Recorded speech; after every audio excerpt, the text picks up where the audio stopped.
I told him your candy was absolutely indescribable. Hey, Jen, do we know that lady? Maybe. Isn't she the woman who lives below you and has sex really loud?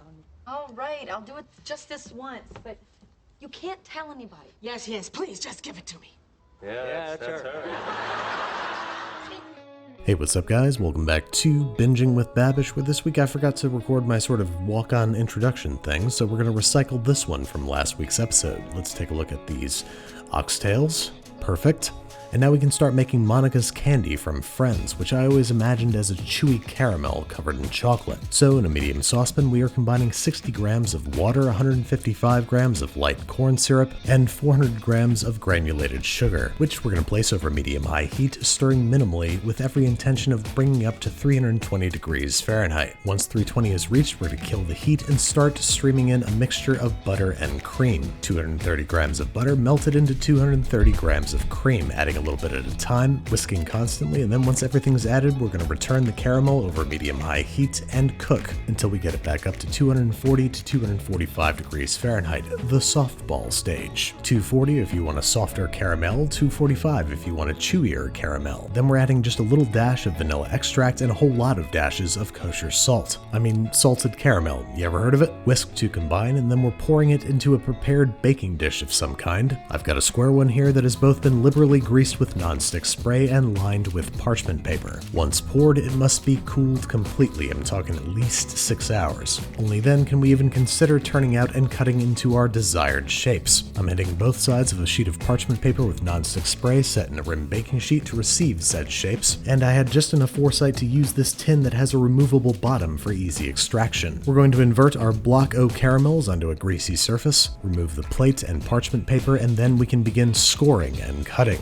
A supposedly precise process that I did pretty imprecisely. After greasing up my knife, I carefully measured and scored perfectly square caramels, but once I got down to actually cutting them, I just kinda eyeballed it. This is homemade candy after all, it should look kinda homemade, right? So once everybody has been cut into cubes, it's time to coat them in chocolate, which means we must tangle with the arch nemesis of all great British baking show contestants, tempering. The act of melting and then recrystallizing chocolate so that it holds its shape at room temperature. We're gonna start by chopping up a whole mess of dark chocolate, which we're going to place in a large glass bowl, which we're then going to place over a pot of not quite simmering water. The objective here is to simply melt the chocolate completely. Stir it constantly, make sure that your water does not boil, and bring it up to a temperature of about 110 to 120 degrees Fahrenheit. Then we're going to take it off the heat and seed it. That is, we're going to add a lesser amount of very finely chopped unmelted chocolate. This is both going to cool down our melted chocolate and encourage it to recrystallize. Effectively, what we're doing is melting the chocolate and then adding some unmelted chocolate to try and help it remember where it came from, and then stirring it vigorously and constantly and exhaustively until it hits 86 degrees Fahrenheit. This might take like 45 minutes, so a way to cool off your chocolate more quickly is to transfer it to a stainless steel bowl.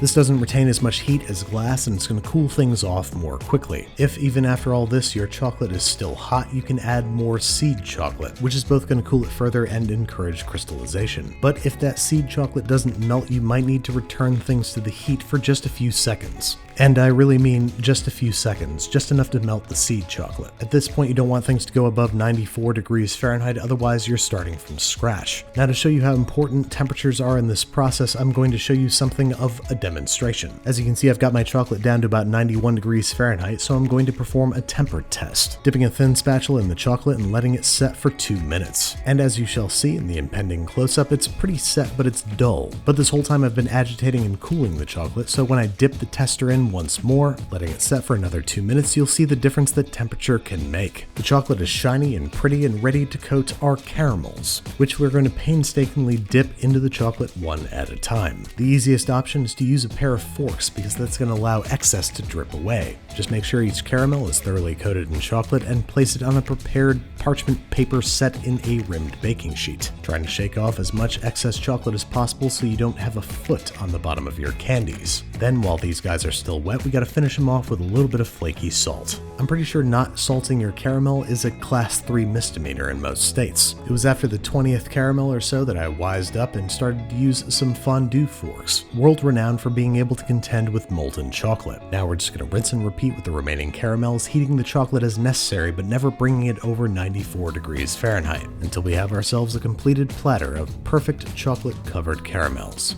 As you can see, the chocolate shell is set at room temperature, it's nice and shiny, and it looks like a thing that you might buy at a store. But how do they taste? I wouldn't say that they're indescribable, but they definitely taste like little drops of heaven. They're soft and chewy and stretchy and sweet and salty and just about everything I'd hope they'd be. I would advise against sharing these unless you want unruly neighbors.